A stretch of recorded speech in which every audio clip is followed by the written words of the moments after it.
Hi my dear friends, today we are going to learn heating effect of electric current. First of all, I have a question.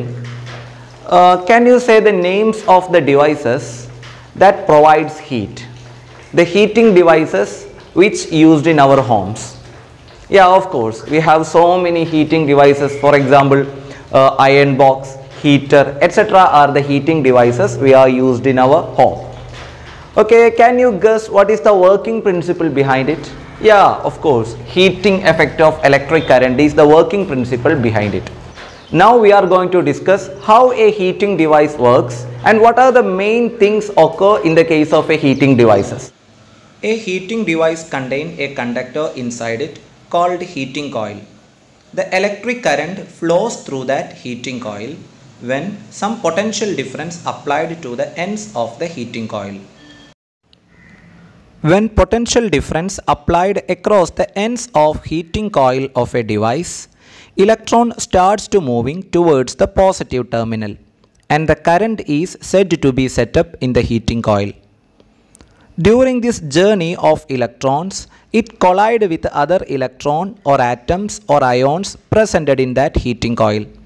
In each collision, a part of kinetic energy of moving electron get converted to the heat, due to which temperature of conductor increases slowly. This phenomenon of generating heat in a conductor due to flow of current is called heating effect of electric current. This phenomenon occurs in heating devices. Okay, when electric current is passes through a conductor, there produce a heat energy. There are some factors which depend on the heat energy. Now we are going to discuss that. What are the factors depend on the heat energy produced in a conductor? Okay, listen. You can see here, it's a circuit.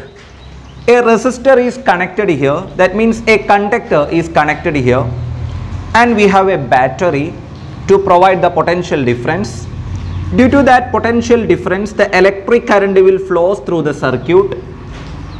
Okay, when electric current become to flow through the circuit, this resistor become to provide some heat. This resistor generates some heat. In this resistor, some heat become generated. That generated heat energy can be represented by the letter H. H is the amount of heat energy generated in the conductor, generated in the resistor. Now we are going to look what are the factors affecting the produced heat. The first factor is that what is the amount of electric current intensity? I means electric current intensity. I means electric current intensity. The first factor depends on the heat on the conductor is that electric current intensity. What is the amount of current passes through the conductor? The second factor is that resistance of the conductor. What is our resistance? Resistance of the conductor is the second factor. And we have another factor, that is time. Consider, first of all, here we pass the electric current for only 2 minutes. I get some heat. After some time, the electric current passes through the conductor for 10 minutes. Then we obtain another some heat. Which heat energy become highest? This one. Why? We apply the current for here 10 minutes. When time increases, what happen? The heat energy also become increases. Therefore, the heat energy produced in a conductor is depend on the time of flow of electric current. Therefore, the next factor, therefore the third factor which depend on the produced heat, that is the time of flow of electric current. What is the third factor? Time of flow of electric current. These are the factors depends on the heat energy in a conductor. By using these three factors, we can calculate the heat energy produced here. We have an equation for that by using these three terms. That equation is that H is equal to I square into R into T. When you look onto the board, you can see I square because I is the factor which mostly depend on the generated heat. We have resistance and time. Beyond that, I is the factor which most dependent factor on heat. Therefore, we put here I square. This is the equation to find out the amount of heat energy produced here. This equation is based on a law. That law is called Joule's law. What is that law? Joule's law. It is very important law. That Joule's law can be learned by using this simple equation. What is that equation? H is equal to I square into R into T. What is H? It is the amount of heat energy produced in this conductor. What is I? The electric current intensity. What is R? Resistance. What is time? Time of flow of electric current. This is our Joule's law's equation. From this equation we want to learn the Joule's law. Appo Joule's law parayan vendittu idingane kashtapettu Joule's law nammal kaanada padikonnum venda, nammal by heart cheyonnum venda. Just nammal equation nokka, ee equation nokki kazhinjal Joule's law valare simple aayittu namukku padikkan pattunnallada. Appo adinu vendittu aadyam H endaanennu parayanam. What is H? H means heat. How the heat produces? Heat generated in a conductor. Heat generated in a conductor.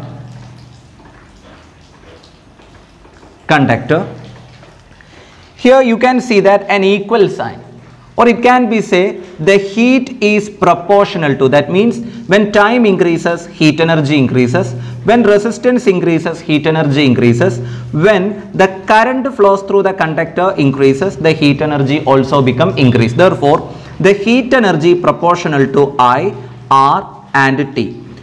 When current increases, heat energy increases. That means the current and the heat energies are directly proportional. When resistance increases, the heat energy increases. That means resistance and heat energy are directly proportional. When time increases, the heat also become increased. That means the time is proportional to the heat energy. Therefore, heat generated in a conductor is directly proportional to, it's directly proportional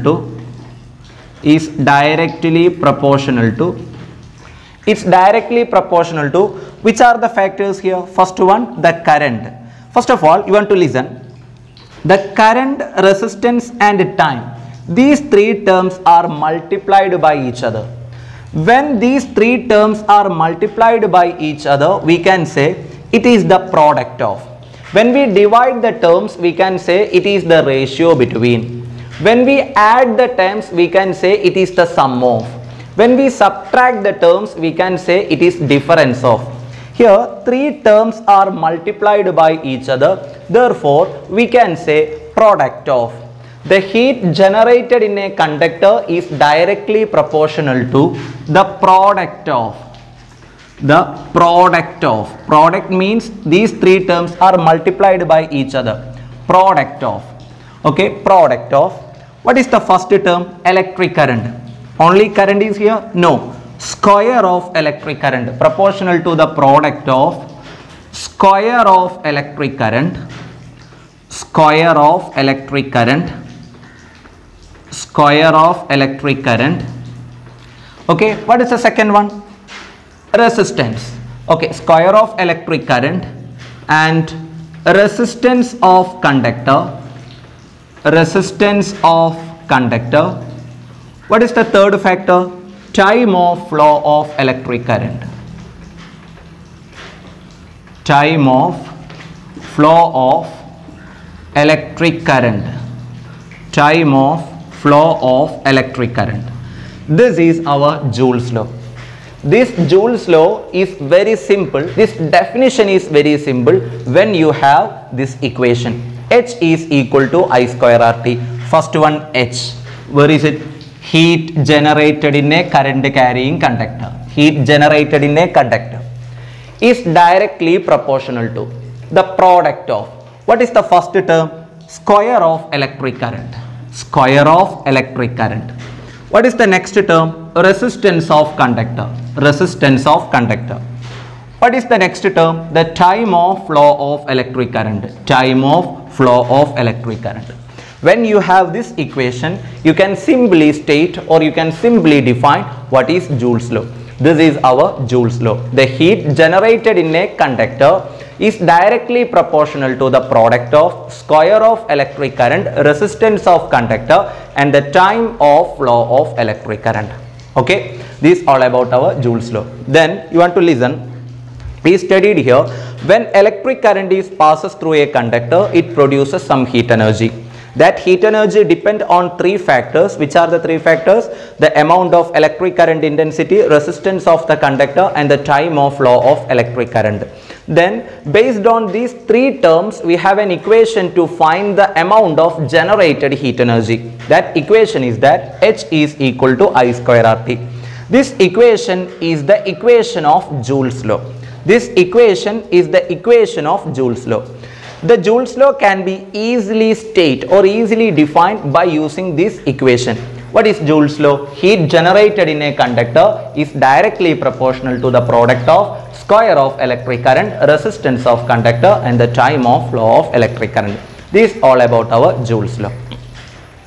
Now, in your examination, you can expect a question that is just state and prove Joule's law. What is that question? State and prove Joule's law. Now we are going to do that question. Okay, our question is that state and prove Joule's law.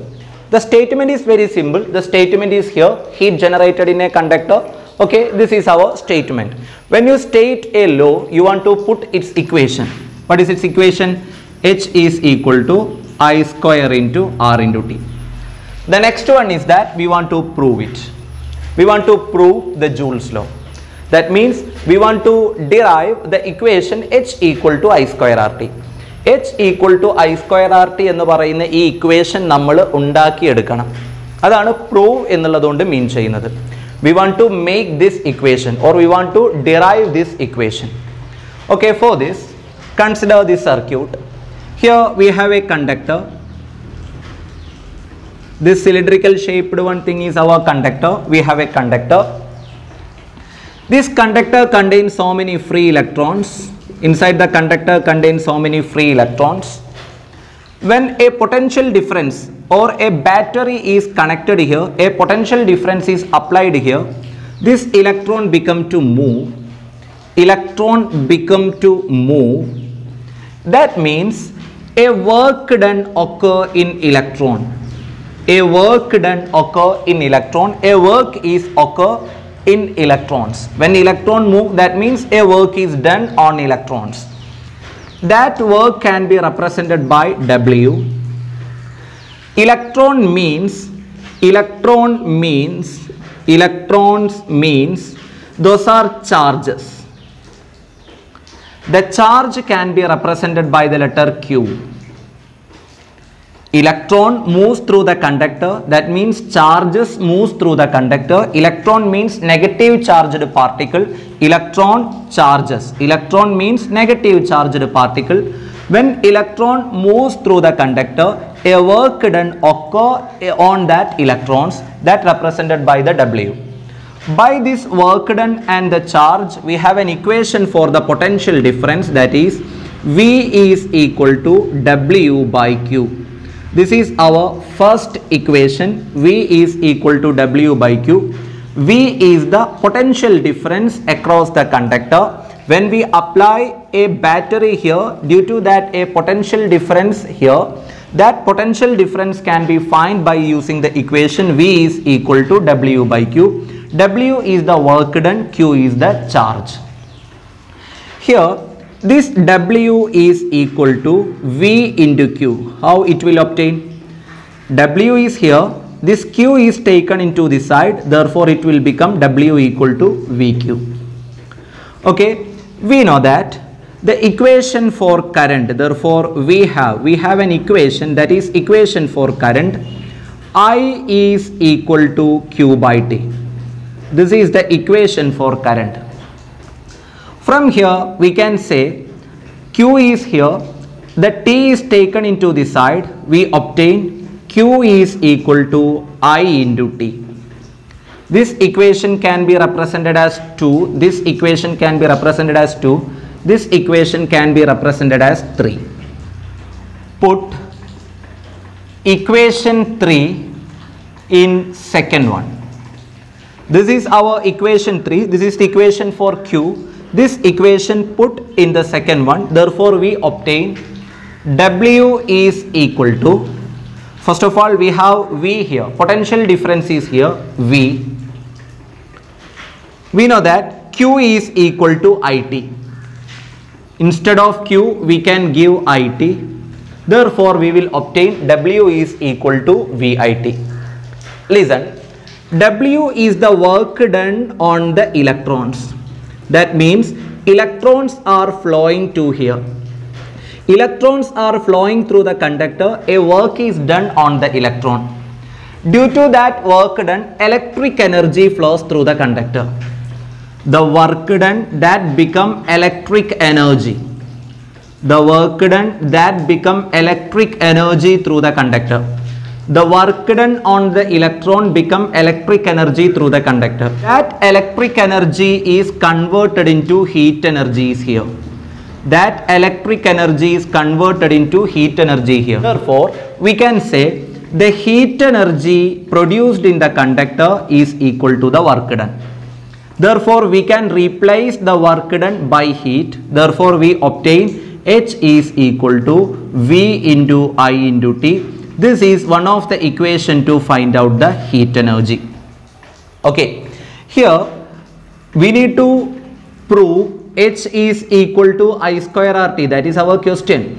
This is the equation of Joule's law. This is also equation of Joule's law, but this is the equation of Joule's law. We want to prove this equation. Therefore, H is equal to VIT. We know that Ohm's law. We know that Ohm's law. According to the Ohm's law, we have V is equal to I into R. This equation can be represented as 5. V is equal to I into R. This equation can be represented as 6. We want to put 6 in 5. Therefore, we obtain H is equal to, instead of V, we apply I into R. There is I into T. We have IRIT. I into I is equal to I square into R into T. Therefore, we obtain H is equal to I square into R into T. This is our equation. Hence, it is proved. What is that equation? H equal to I square RT. You have a homework, that is, you want to do. In equation 5, we apply V equal to I into R.